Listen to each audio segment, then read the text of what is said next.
बिहार के नतीजों के बाद लगातार कांग्रेस पार्टी के अंदर मंथन चल रहा है। जिस तरह से नतीजे सामने आए हैं उसके बाद हर कोई अचंभे में है। लेकिन अब बिहार में जैसा बीजेपी का स्ट्राइक रेट रहा है वैसा तो 1984 में कांग्रेस का भी नहीं रहा था और कांग्रेस को खुद इस पर यकीन नहीं हो रहा है। जी हां, कांग्रेस लगातार बिहार चुनावी परिणाम के बाद मंथन कर रही है और अब एक बहुत बड़ी अपडेट निकलकर सामने आ रही है। नमस्कार, स्पेशल कवरेज न्यूज पर एक बार फिर से आप सभी का स्वागत है। दरअसल बिहार विधानसभा चुनाव के नतीजों ने राजनीतिक हलकों में हड़कंप मचा दिया है। राष्ट्रीय जनतांत्रिक गठबंधन यानी एनडीए की बात करें तो उसने अप्रत्याशित प्रदर्शन करते हुए 243 में से 202 सीटें अपने नाम की हैं और यह लगभग पहली बार ऐसा प्रदर्शन रहा है एनडीए की ओर से जिसने बिहार के अंदर इतने बड़े स्तर पर सीटें जीती है। राष्ट्रीय जनता दल राजद जो कि काफी मजबूत दिखाई दे रही थी 25 सीटों पर सिमट गई। कांग्रेस 6 सीटें जीत पाई, लेकिन इंडिया गठबंधन को कुल मिलाकर करारी हार मिली है। इस बीच कांग्रेस पार्टी ने चुनावी प्रक्रिया पर गंभीर सवाल उठाते हुए फिर से वही ढिंडोरा पीटना शुरू कर दिया है और कहा है कि परिणामों की जांच की जाए ताकि ये जो पूरा मसला है, जो चुनाव के परिणाम है, अप्रत्याशित परिणाम है, उनकी जांच की जा सके। पार्टी के वरिष्ठ नेता अजय माकन ने कांग्रेस अध्यक्ष मल्लिकार्जुन खड़गे से मुलाकात के बाद मीडिया से रूबरू होते हुए यह बयान दिया है। आपको बता दें कि बिहार में कांग्रेस के 61 प्रत्याशियों में से सिर्फ 6 ही एनडीए की लहर में जीत बचा पाए हैं। कुल मिलाकर कहा जाए तो जो बिहार कभी कांग्रेस का गढ़ रहा, वहां पर अब कांग्रेस अपना वजूद तलाशने के लिए एड़ी चोटी का जोर लगा रही है, लेकिन लगातार उसका स्तर गिरता जा रहा है। अजय माकन ने कहा कि शुरुआत से ही पूरी चुनावी प्रक्रिया पर सवालिया निशान लगा हुआ था। जब ऐसा है तो परिणाम भी इसी तरह अप्रत्याशित आएंगे। आपको बता दें कि मैंने वीडियो बनाकर यह बताया था कि कांग्रेस ने हार के बाद जब नतीजे जारी हो रहे थे, मतगणना चल रही थी, उसी वक्त एसआईआर को लेकर हार का ठीकरा फोड़ दिया था।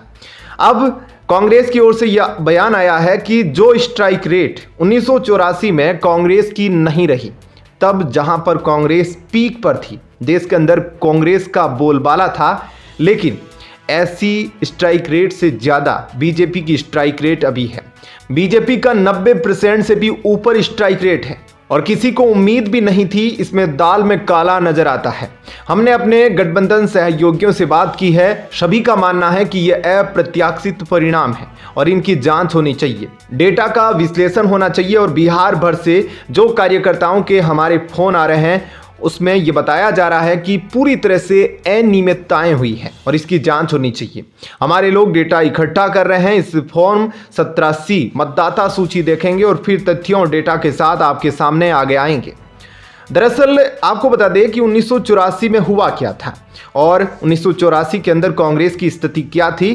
तत्कालीन प्रधानमंत्री इंदिरा गांधी की हत्या के बाद लोकसभा चुनाव हुए जिसमें कांग्रेस ने अभूतपूर्व जीत दर्ज की थी।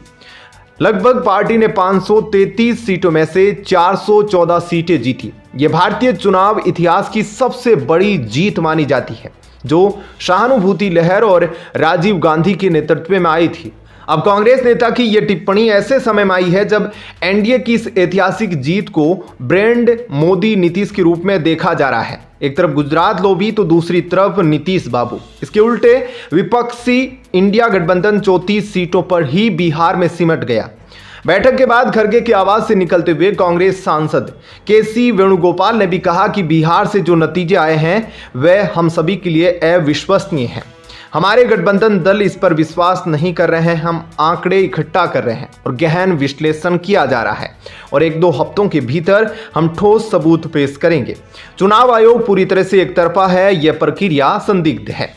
वहीं कांग्रेस नेता राहुल गांधी ने भी शनिवार को पार्टी अध्यक्ष मल्लिकार्जुन खड़गे के साथ बिहार विधानसभा चुनाव के नतीजों पर चर्चा की। बिहार विधानसभा चुनाव में कांग्रेस और महागठबंधन को करारी हार का सामना करना पड़ा। कांग्रेस सिर्फ 6 सीटों पर सिमट गई। सूत्रों ने बताया कि इस दौरान कांग्रेस के संगठन महासचिव केसी वेणुगोपाल, पार्टी कोषाध्यक्ष अजय माकन और पार्टी के बिहार प्रभारी कृष्णा अल्लावरू भी मौजूद थे। अब जानकारी निकलकर सामने आ रही है कि कांग्रेस नेताओं ने बिहार में कांग्रेस के खराब प्रदर्शन पर चर्चा की है। पार्टी ने, आपको बता दूं कि बिहार में 61 सीटों पर चुनाव लड़ा था और केवल 6 सीटों पर ही जीत पाई।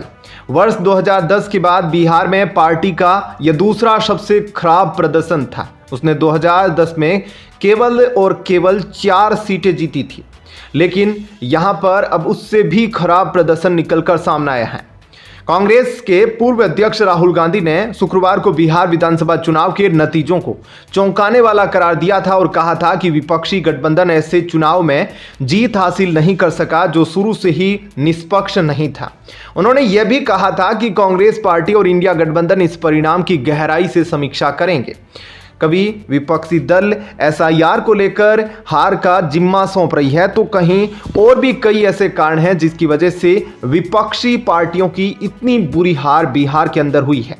न केवल बिहार बल्कि आगे बंगाल के चुनाव भी है और बंगाल में भी अब बिगुल प्रधानमंत्री मोदी के द्वारा खुद फूंक दिया गया है कि अब बंगाल की बारी है। आपका क्या कहना है? क्या आने वाले चुनाव में विपक्ष नई रणनीति के साथ एक बार फिर से मैदान में उतरेगा और अच्छी खासी पकड़ वापस जनता के बीच बनाएगा, अपनी रणनीतियों में सुधार करेगा? अपनी राय इस पर जरूर दीजिए। धन्यवाद।